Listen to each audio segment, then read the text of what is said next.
Alright guys, you got your boy Jet Stinger here today, and today,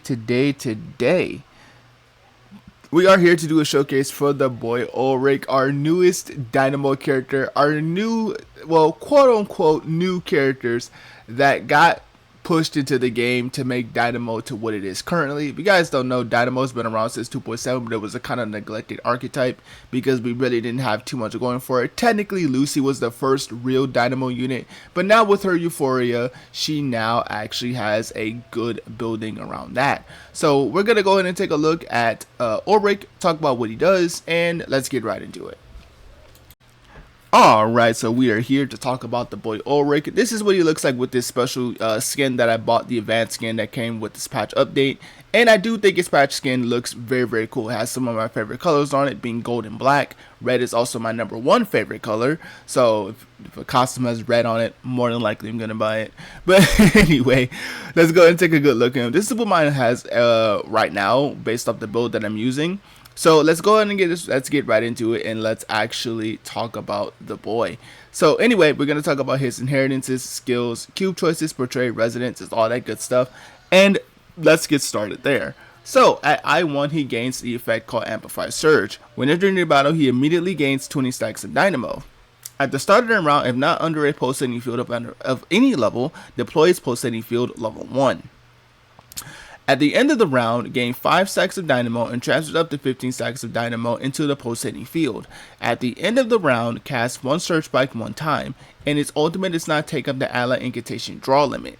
So let's go at it from top to bottom and explain what all of this means. So Amplify Surge is basically his special unique effect that allows him to gain extra bonuses based off the level of your Dynamo. As you can see, when he reaches level 3 on pulsating field, he immediately gets Moxie +3 and 5 stacks of whatever decryption key, or 5 stacks of decryption key to whatever analysis that you're in.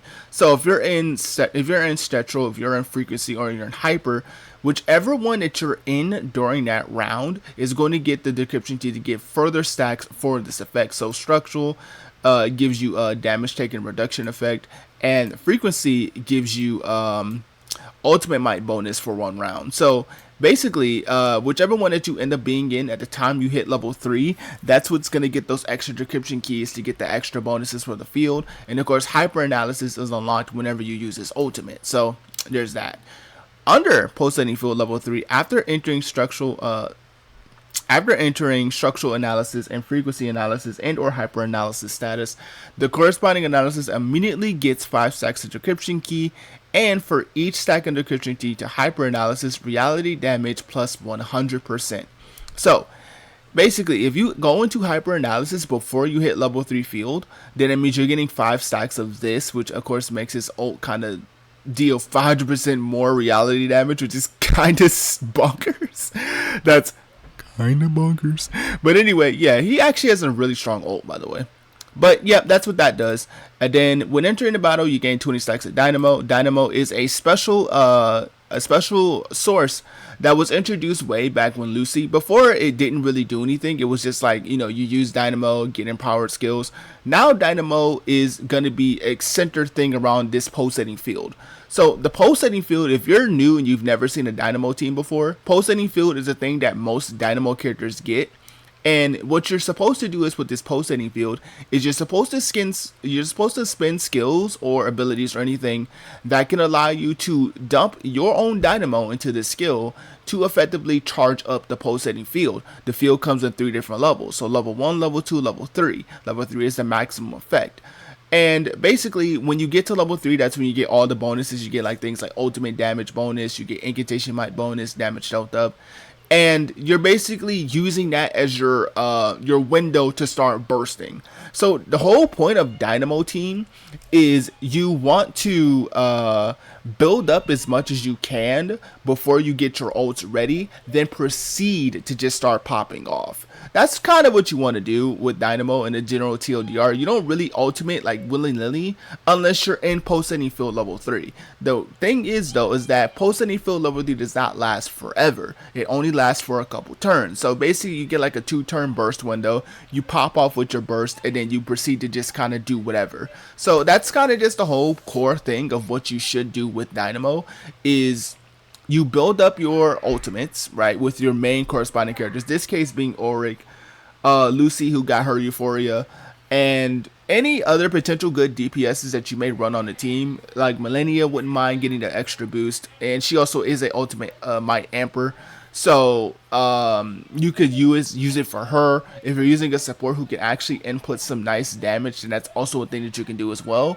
And then you proceed to just start firing off your strong attacks. So there's that. So as you can see right here, pulsating field level 1 gains you damage bonus, but level 2 and level 3 grant you differentiating bonuses. As you can see, level 2 gives you incantation might bonus plus 25%, and then as I mentioned before, ultimate might plus 35%, more incantation might bonus again. So yeah. And then the Surge Spike is going to be a special follow-up attack that he does do every single turn. And for every stack of structural analysis or frequency analysis, you get 15% additional reality bonus. Well, 50% additional damage and ultimate might bonus. So, pretty cool. And of course, ultimate does not take up the ally incantation draw limit. This basically means that he always gets his ult. It's pretty much the same as the new limited that we got in Atika, because all you really need to do is just get the ability to get the either in this case he just needs Moxie. All you need is to get 5 Moxie and he gets the ult regardless. So yeah, I mean, it's again one of those situations where I talked about it earlier if you watched that video, where it's not really anything super amazing, where most of the time you will have enough space to get the ultimate to be drawn in.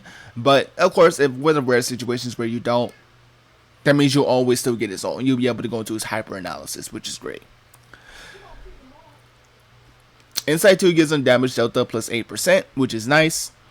And Insight 3, at the end of the round, for every stack of Dynamo transferred by the team during the round, Orrich gains 1 stack of decryption key for structural analysis, frequency analysis, and hyper analysis, and 5 stacks of Dynamo. So that's really cool. So basically, every single time somebody funnels Dynamo, so whether it be Lucy, Ezra, those are the 2 main units that can currently do it in Sharon in the future. He's going to get more stacks of this to, of course, make his effects even more potent and even more stronger. So there's that. So let's talk about his skills. Both of his skills are considered as channels, which he effectively doesn't really deal any damage with his normal skills, but ultimate is where his damage comes in. So let's talk about it. His first skill is going to be scanning mode. So, it enters structural analysis for 3 rounds. If Ari in this round gains 10 stacks, up to 10 stacks of ceremonious ultimate might and transfers up to 5 stacks of dynamo into the pulsating field. Structural analysis gives you damage taken reduction minus 30% for 1 round. And for every 1 stack of decryption key to this analysis, you will get an additional 4% damage taken reduction. And this stacks up to 10 times, and they count independently for their each They count independently between each stack of the analysis types. So basically, you can get 10 stacks of structure and you get the 10 stacks of the other one, and they're separate. They're not 10 of either or to get the maximum effect of this effect. So you get some pretty hefty damage taken reduction if you actually get this up to max stacks. You know, that's basically 40% here and another 30. 70% damage taken reduction is actually really hefty. So that is actually going to be really good. So there's that. And the next step is going to be the same with this skill. It's basically the same thing, but this time you get frequency analysis instead.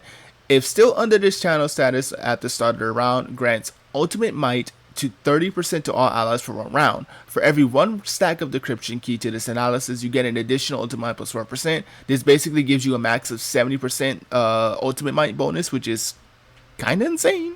But yeah, it's basically, again, same as the other one. But yeah, so the one thing that you want to really note about playing Ulrich is you really want to kind of focus yourself depending on what you want. If you really need the extra sustain, then you can go this skill first, and you can go this skill first into this skill. But if you're really more so focusing on damage, you go this into this, because the channeling effect takes place at the start of the round for the extra bonus. And whatever channel that you're in, those effects are then still applied. So make sure if you're looking to go DPS with them, make sure you are at least going into brown noise, to at least make sure that you're going to be getting up as much damage that you possibly can get with the ultimate might bonus for your team for the round, and of course the additional 40%. So there's that. Here is his ultimate. It's also a self-channeling effect. Oh, surprise. It enters hyper analysis for one round and extends the duration of structural and frequency analysis for one round, gains 30 stacks of dynamo, and transfers up to 30 stacks of dynamo into the pulsating field, which is actually massive. Hyper analysis is a 600% reality damage attack to all enemies. This extra action attack also deals based off the number of decryption keys to the stacks times 100%, reality damage to stacks up to 10 times, which again, as I mentioned before, basically gives him a 1600% mod. As I said before, he can hit some really high numbers with his ultimate because that's 1600%, which of course, not counting the additional bonuses from the dynamo field, supports like Millennia, who can also further up his ult. You know, he basically is kind of akin to like Ricoletta, if it makes sense, because Ricoletta is a unit that tends to want to ramp up, then proceeds to fire off a big ultimate. So, yeah. But anyway, that is his ultimate. Pretty strong ultimate, so there's that. For cube choices, you definitely want to get his signature cube, A Tingle with a Thought, as his best in slot. But On the Hand of Time is also a good alternative for just crit damage, and of course the extra bonuses from this effect as well. You do actually get the extra action effect because he himself does trigger that extra action that we talked about earlier, so he can at least get this effect maxed out to get the full effect of this cube. But eventually when I do max this out, I will probably just make my way to go into A Tingle of a Thought, because that is going to be the de facto cube that you can traditionally run with him. And as you can see, it gives him additional crit damage, it gives him crit rate. It does actually help out balancing his stats a little bit more, because you get a little bit crit rate as well, instead of just all in on crit damage like Flutter Page's cube does. But portraits, let's talk about it. So P1 gives him the following. Basically, his ultimate might and damage taken reduction bonuses are increased from 4% to 5.5%, which is really good, because that means you get about close to 55% max from both of these effects if you get his P1, which is absolutely pretty strong. Going from 40 to 55 is still really good. P2 gives his ult basically a 900% boost, which is kind of strong, maybe. I mean, DPS Ulrich, maybe. I mean, but anyway, yeah, it's strong. It's really strong. 900% mod on the ult, which is strong. And the additional hyper analysis bonus is now increased to 175% per stack, which is that's a lot of damage. That's a lot, I believe. I believe that totals up to I can't remember off the top of my head. I believe that's 1,750% plus the 900% on the mod. So yeah, kind of dumb. And then Search Spike now gets 25% extra damage, reality damage bonus whenever you have this certain stacks of frequency and structural analysis. And P5 now gives his ult a 1050% mod, and of course the damage bonus is going to increase to 175%. If you want my honest recommendation, if you do want to use your free selector that comes out in a few days, you can actually use it on Orrich. I did actually highly recommend his P1 because the extra support is always valuable for teams, especially if you're using him in Dynamo. So if you wanted to use him there, then that's absolutely fine. Nothing wrong with that decision at all. But anyway, let's go on and take a look at this build. This is the build I'm running with him with the Ludication. This is what I ran on him. Just a good amount of crit rate, some crit damage, and you know, running the Ludication for the extra ultimate might, because again, Dynamo is basically ultimate DPS teams. All of the DPSs in Dynamo, being him and Lucy namely, pretty much focus on the damage. So yeah, but anyway, this is what our boy looks like. These are his stacks below. Pretty good spread actually of good crit rate, good crit damage. If I give him a crit rate cube, I want to see how it looks actually. I'm gonna actually check that out really quick. Let me see if I can find me a really good crit rate cube real quick. Okay, yeah, we'll give him Tuesday's cube just to see what it looks like. But yeah, he will have 63% crit rate, which puts him like 80%, which is kind of good. I mean, that's honestly really, really good comparably to what it was before. But yeah, so you see 47, 45 is a good balance. So yeah. Anyway, but that is going to be our Ulrich. This is what he looks like again, and let's go and take him to some content. Alright, so we're going to go ahead and try to use him as a main DPS. Ideally, we're going to be trying to use him just to kind of funnel. I wanted to obviously use Lucy here, but then it would kind of be like more so like a Lucy showcase, which would kind of be like stealing the spotlight from him, and I wanted to kind of show off that he can at least put up some pretty decent damaging numbers, all things considered. It may not be nothing like super crazy, but it's at least decent enough where I feel like it's comfortable enough for a team. So let's get right into it, and let's get right into the clear.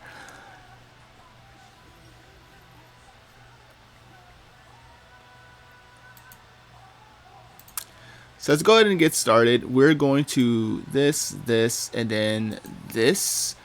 We're going to try to get him going and start him funneling the field as much as we possibly can. Because obviously when we get to level 3, we want to start popping off.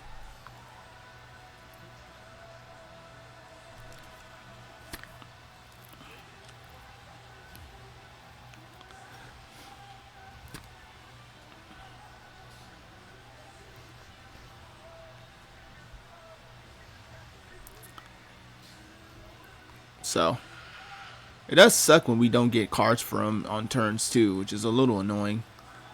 I personally would rather it just be like Orrich cards all the time, but it is what it is. We can shield up with Ezra for sure. This.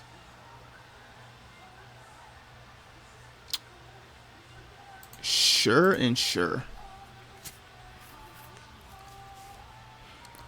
So we should be good now.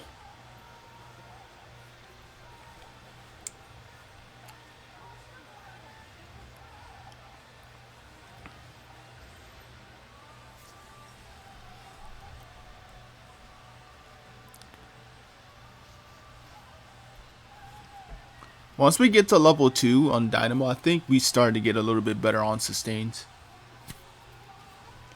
So it's going to be rocky these first couple turns.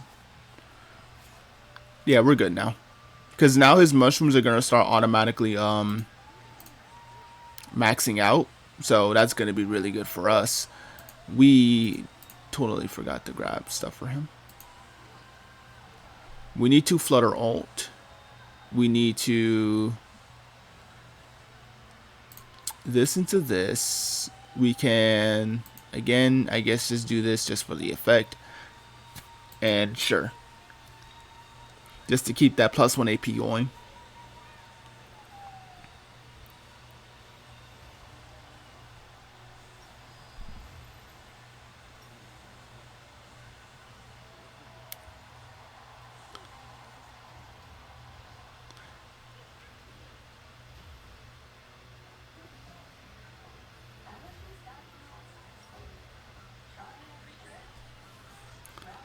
A lot of Orrich cards that time. So we're still waiting until we hit level 3. So we ended up losing our Moxie, which is a little annoying. But it doesn't really matter because it's only for 1 turn and we get the ult back anyway. So this shield, sure. I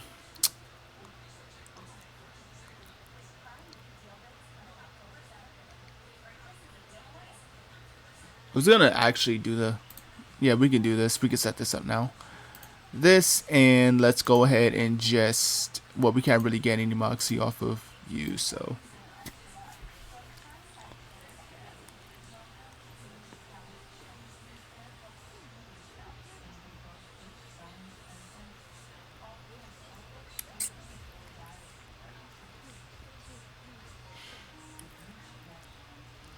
Okay, there we go. So we should be at max level now.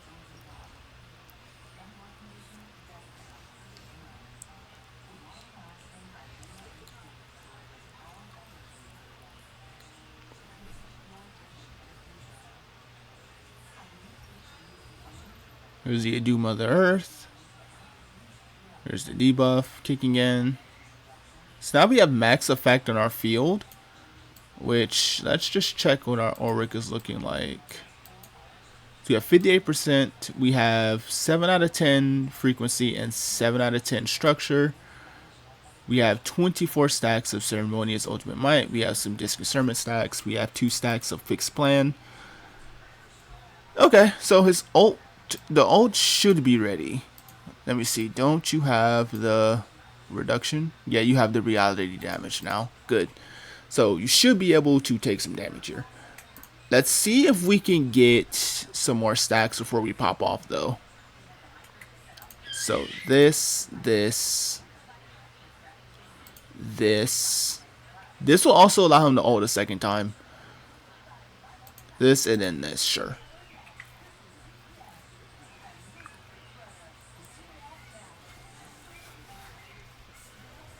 Doing. By the way, I love the ult animation in this effect.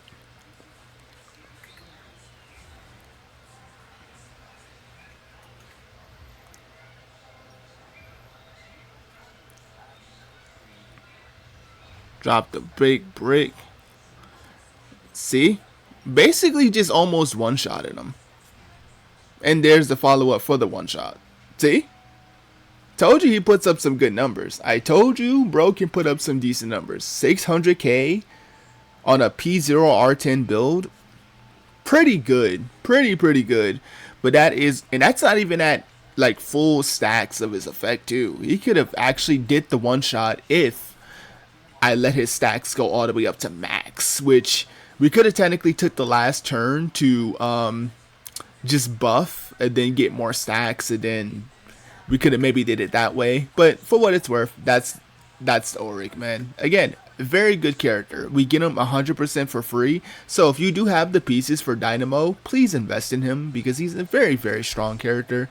He actually can put up some, again, feasible numbers on his own. So that's going to be it for this video. Hope you guys did enjoy. As always, I'll see you guys next time. Peace.